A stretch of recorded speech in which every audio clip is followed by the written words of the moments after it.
I pay premiums, so why should I also pay my injured worker instead of having the BWC pay them? Stay tuned to find out. Welcome to this episode of Increased Profitability Through Strategic Workers' Comp Management with your host, Bonnie Frazier. When your employee's doctor writes them off work for more than 8 consecutive calendar days because of a work-related injury, your MCO or the BWC will ask if you're continuing to pay your employee while they are off work. This is called salary continuation. And if you are paying them, the BWC will want you to complete a C-55 salary continuation agreement. The employee must also agree and sign the form. The agreement is good for a maximum of 45 days. Here are the reasons why this is good for you as the employer. First, your employee can concentrate on recovery and returning to work, not worrying about their income. Second, it can be a red flag if your employee stalls or refuses to accept salary continuation. Third, you can observe your employee's recovery when they come to sign the agreement or to pick up their paychecks. And last but not least, it will lower your premiums.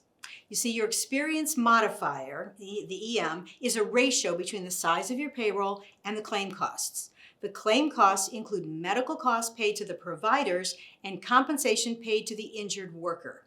If TT compensation has been paid by the BWC and the claim is active during the 6 months prior to October 1st, reserves are added to the claim costs. The formula for calculating the reserve amount is unknowable by human, normal people like us, which means that the reserve amounts are unpredictable, and this is what we're trying to avoid by paying salary continuation. If your employee has not returned to work at the end of the 45 days, you can execute another 45-day agreement or ask the BWC to begin paying temporary total disability compensation, also known as TT.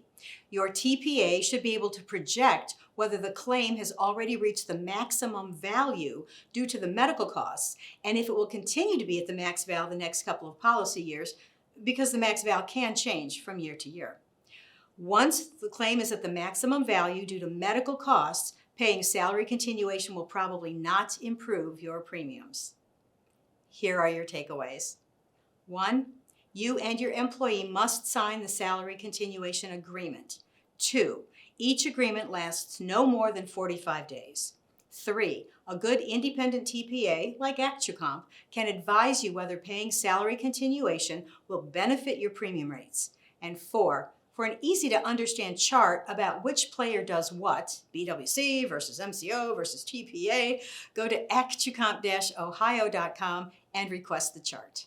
So, call 440-933-6601 to start a conversation about how to get the workers' comp monkey off your back.